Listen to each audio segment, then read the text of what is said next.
саламатсыздар урматтуу менин каналдын көрүүчүлөрүм, сиздерди каналдан көргөнгө абдан кубанычтамын. Хакан Фидан, Түркиянын тышкы иштер министрлигинин өкүлү, ошо Жулани менен жолугуп дагы, сүйлөшүшүптүр. Аябай чоң мындай пост чыгарды. Пост боюнча жаңы Сирия мамлекет курууга Түркия толугу менен жардам бермей болду.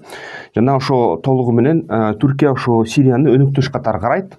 Жана негизи эң чоң ушул жардамдарды беребиз дешти да. Эң чоң биринчи иш булардыкы Түркия үчүн Курдистанды курдурууга мындай мүмкүнчүлүк бербөө. Бирок ошол менен бирге Америка Коңшу Штаттары менен түзмө-түз конфликтке түшүп атат. Америка Коңшу Штаттарынын сенаторлор бир мыйзам долбоорду чыгарышты. Булар деген Түркияга каршы санкцияларды баштайлы деген сөздөр башталып атат. Анткени Америка Коңшу Штаттарынын кээ бир сенаторлорунун кызыкчылыктары бар. Курдистанда, Сирияда эң көп нефть жана газ бар. Анан ошол себептен баягы Америка Коңшу Штаттары ошол жерден кызыкчылыгы бекитилген да. Эгерде Курдистанды курдурбоого Жулани, ошо Сириянын армиясы жана Түркиянын армиясы кол салса, албетте курдтарды эгерде басып алса, анда Түркия ошол бүт газ менен нефтти Түркия аркылуу сатып баштайт Европага. Бул жерде америкалыктардын кызыкчылыктары толук бузулат. Ушундай кызыктуу парадокс түзүлүп атат. Бир четинен Түркия бул НАТОнун мүчөсү, НАТОдогу экинчи эң чоң армия. Экинчи четинен Америка Коңшу Штаттары F-35 учактарын сатпайт Түркияга. Мисалы үчүн 100 учакты сатыш керек эле. MQ Reaper, MQ Predator деген дрондорду сатпай койгон бир кездерде. Анан ошон үчүн да байрактар жасай башташты түрктөр.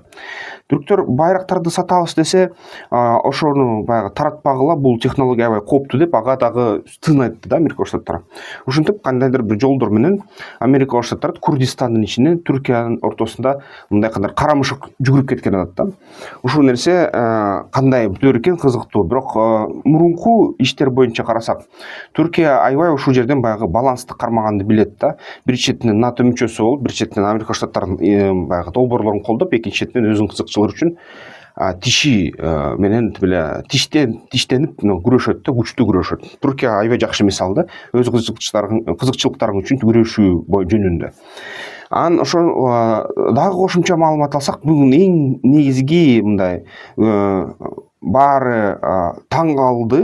Бүт мисалы үчүн согуш серепчилер, согуш аналитиктер аябай таң калышты, аябай ушуну тарыхый нерсе деп айтып атышат. Липцеде Украин аскерлери алгачкы жолу кишисиз армияны колдонду. Бул эмнени билдирет? Булар деген толугу менен FPV дрондор, самолеттук типтеги дрондор, разведканы жасаган, баягы Баба-Яга деген октокоптерлер, квадрокоптерлер, анан эң негизгиси жер платформалары да. Жер платформалары, бул 4 дөңгөлөктүү, 6 дөңгөлөктүү жер платформаларында пулемет жана бронеплита коюлат. Аякта баягы камера менен алыстан ошо пульт менен операторлор блиндаждардан, бункерлерден башкарат. Ретранслятор аркылуу чоң алыстыкта турушат. Мисалы үчүн билсеңер, баягы дрон менен башкарып атканда ошол дронду башкаруучу сигналды көрсө болот да. Бүгүнкү күнү аябай көп ушундай баягы системалар бар, рэп системалар да бар, баягы скан системалар да бар. Дрон менен башкарсаң, сен ошол отурган жериңди көрсөтүп коет да ошол системалар. Ошон үчүн мисалы үчүн дрон менен башкаргандар коопсуз абалда эмес. Бир гана коопсуздукту камсыздоо, бул деген ошол дронду башкаруучу мисалы үчүн Львовдо бункерде отуруш керек. Анын ортосунда бир нече ретранслятор болуш керек. Анан акыркы ретранслятор ошол согуш талаасында болуш керек да. Согуш талаасынан бир нече ошо эгерде 200, 300, 500 километр алыстыкта болсо, анда дронду башкаруучу адам коопсуз болот да. Ошондой жол менен булар ретрансляторлор менен дрондордон турган армияны колдонушту. Жана ошол толук менен Липцедан орустардын позицияларына жортул кылышты. Харьков областынан жортул кылганда жортул ийгиликтүү болду. Бир гана жаман нерсеси, дрондордун албетте баягы ички ресурстары чектелген. Алар деген жортул жасагандан кийин аларга техникалык команда барып тейлеп коюш керек. Батареяларын зарядтап, бензин куюп, бензин менен иштечү дрондорго ошондой нерсе керек. Анан алар ушундой кылышты. Алар деген ошол дрондор менен баягы Орусиялардын позицияларын биринчи бомбалашты FPV дрондор менен.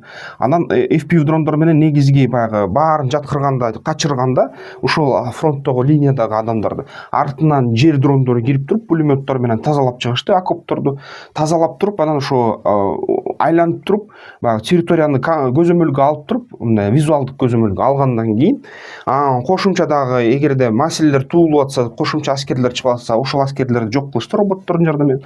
Анын акырында баягы баары таза дегенден кийин пехота келип туруп ошол дрондорду тейлеп баштады.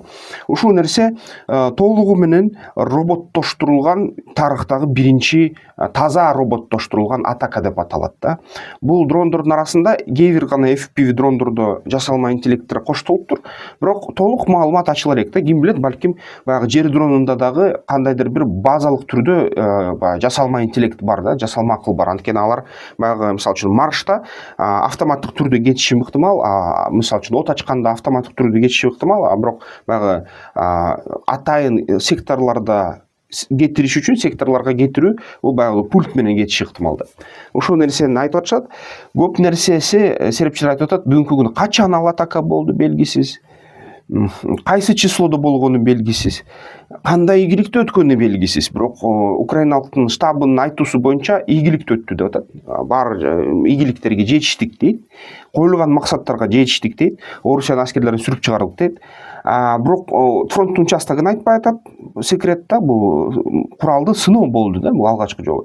Анан албетте баягы видео кадрлар чыга элек интернетке. Ошол дрондордун ар бирисинде камера болду. Камера албетте ар бир дрондун салгылашуусун тартты, бирок ал камеранын видеолору эмгичекти баягы ачыкка Украинанын ошо командованиясы, армиясы чыгара элек да.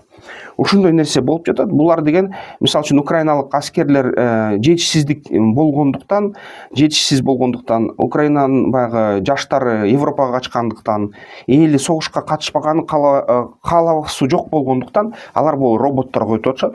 Роботтор боюнча аларга аябай чоң жардам келип атат. Алгачкы жолу украиналык ошо баягы коргоо министрлиги айтты, бизде бүгүнкү күнү дейт толугу менен дрондорду иштетип чыгуу бүткүл циклын өздөштүрдүк дейт да.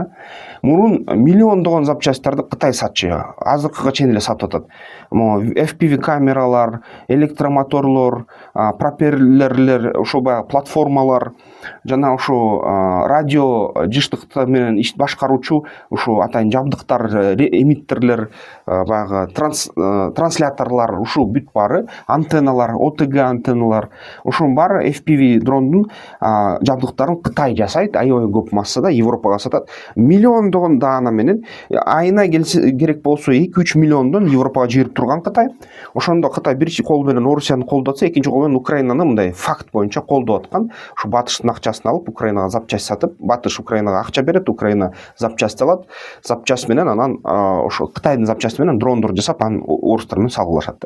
Эми болсо бүгүнкү күнү ошол Украина айтып атат, эгерде Кытай бизди шантаж кылса, мурун Кытай шантаж кыла баштаган да, биз 1 миллион алып келебиз же 1,5 миллион алып келебиз деп кандайдыр бир кыса баштаган Украина. Азыр болсо дейт, толук бүт баягы запчасттарды толук циклын Украинада чыгарабыз, жана Польшада, жана ошо баягы бизде боордош өлкөлөрдө чыгарабыз дейт. Анан толугу менен жыйнай алабыз. Эгерде Кытай мурункудай запчасттарга бааны көтөрсө же болбосо алып келбейбиз десе, тыюу салса дейт, өзүбүз жасайбыз деп айтып атышат да украиндиктер. Ушундай нерсе болуп атат. Эми бул деген тарыхта алгачкы жолу болгондо, эмки тарыхтагы алгачкы жол бул деген толук адамсыз башкарылган роботтордун адамга кол салуусу болот. Эмки ушундай тарыхый окуя. Ошондо чын эле баягы келечек болуп калды деп айтса болот. Толук роботтоштурулган армиялар, роботтоштурулган аскерлер согуш майдандарына чыкты деп жарыяласак болот да эмкиде. Бул жолу толук роботтоштурулган, бирок адам менен башкарылган роботтор алгачкы жолу тарыхта согуш майданына чыкты деп бул жолу айтсак болот. Ошондой, анда негизи бул биздин да армияга керек.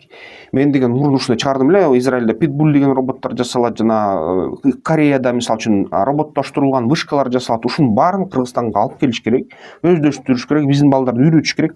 Ушул дрондор чыгаруу толук циклын өздөштүрүш керек Кыргызстанда. Платформаларын жасаганды үйрөнүшүбүз керек.